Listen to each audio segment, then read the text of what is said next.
I'm Jason. I'm the product manager at Kanto. We got mounts and audio. Today we're going to focus specifically on mounts. So we're at CEDIA 2025 right now, and we got a bunch of new products, some stuff that's actually unreleased, so sneak peek. So we'll talk a little bit about some of the low profile stuff that we have. So starting at the bottom here, we have our PDX 705. So this is a mount that we've kind of made specifically for OLEDs. We wanted to make something obviously quite thin for articulating, but we also wanted to move around really easily. So 1.9 inch profile, you still get lateral adjust, which is something you see in our PMX line. And the smallest profile of the PMX is 2.4 inches. So we shaved some profile off this while still keeping the same lateral adjust. And what's really cool is that this guy here, you can see most dual arm mounts, they end at 2 points. When you swivel them, they kind of move around the mount around. We have a single pivot point here, so super easy to articulate. And then we have handles down here at the bottom. So that way you don't even have to touch your panel. So you get really close to the wall and you don't have to mess with your super thin, flexible OLED. That feels like you could damage it if you move it around too much. Right. Over here we got our PT405. So this is a low profile tilt. This one is 0.7 inches from the wall. So it's gonna work beautifully with like frame TVs or any other low profile TV. Has a little bit of tilt. And of course, if you need it, it's got a little bit of height adjust. So post-install height adjust, about 1.5 inches front to bottom. So you can dial it in into like a recessed area. And then we have the fixed version of that, which does not tilt, but it is a little bit low profile, 0.6 inches. So 0.1 inch lower profile for the fixed version. And both these have kickstands, so if you need to access it, you can just pop it up really easily. Awesome. So let's go check out our biggest, baddest mount, the PMX 900 HD. So this one here is our new flagship articulating mount.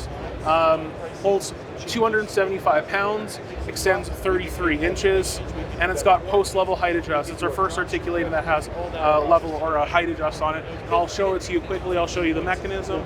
So you can just see here, really easy to access with an Allen key. You just get in there after it's done installing, and it raises about 3 inches total.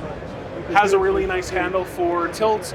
It's a cam lever style, so you can really lock it down with the lever or adjust the cam on it to get a little bit more like a friction fit tilt if you want to do it on the fly. So this guy here is probably going to be out probably like early next year. Okay. And we'll talk about some of the outdoor stuff as well. Right. And so you said, what was the weight rating on this one? 275 pounds. V says 1,000 by 700, so it's going to hold pretty much any panel now in the future. It's right up to 140 inches, so we're pretty confident that if you're going to be doing a big TV install and you want just one mount to kind of cover everything, this is going to be the one for you. Awesome. All right. So moving around the back, we got our new outdoor stuff. So this guy here at the bottom is a pop tilt. So it's like an extend and tilt mount, gives you a little bit of flexibility to access cables on the rear. So you can see it has a little bit of tilt. It's currently locked into place, but if you pull these tabs down, it now can move around and you can pop it out. So this is perfect if you're in a windy environment, you still want a little bit of swivel and you want access to the rear of your TV. This one here is going to do the job, and then you just lock it back into place and it's not going anywhere. And then we've done the same thing. We've got a locking mechanism for our PDX 650 SGL. This here is a home latch. It's locked into place. You pop it down, and now you can access it moving around. And then this is a prototype unit, but when we go to production, you'll be able to tighten down the arms using these little levers here, and that'll lock the arms in place when you're using it, so it won't drift around. So this one here, all of these are going to be available. Pretty much everything I mentioned is going to be available late 2025, early 2026, but you can buy this one right now. Awesome. And what sizes do these go up to again? So this guy here, we're going to be doing a bigger version of it. So this is the 650 SGL, holds 125 pounds. We rate it up to, maybe like, I think the 75 inch there is a little conservative. You could probably go up to a 90 inch panel with that. But we're probably going to do a bigger one that holds maybe closer to like 250 pounds. And that one there is going to be probably based on that PMX 900 HD, but an outdoor version of that. Awesome. And then this guy down here can hold 150 pounds and up to 100 inch TV. Sweet. All right, we got one more thing to talk about. Can you take us over to the audio section? Yeah, let's talk about Yuki. So we'll chat over here. So after Aura, we've had a lot of success in the desktop speaker category. We want to keep that momentum up. So we're introducing Yuki. which is a lower cost speaker compared to our Aura. Aura is really analytical, flat, neutral, almost like a studio monitor replacement, whereas Yuki is going to have a little bit more of a fun sound signature.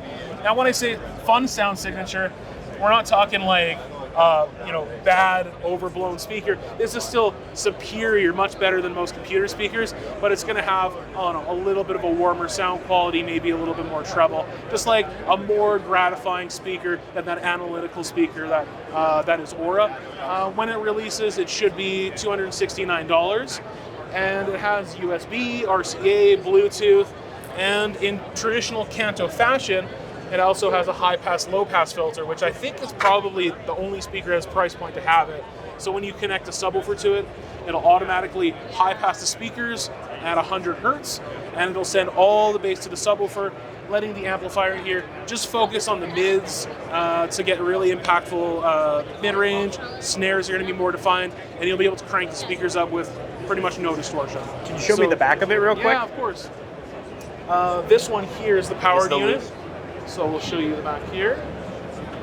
So you can see it's got a 4-conductor pinout. This is a bi-amplified speaker, so technically it's got 4 amplifiers all driving the 2 woofers and the 2 tweeters. All the crossovers are done digitally, nothing passive inside this unit. It's all done inside the box, DSP tuned.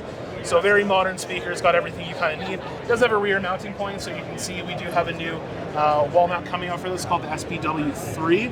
And this guy here is just a tight little small compact wall mount for your speaker.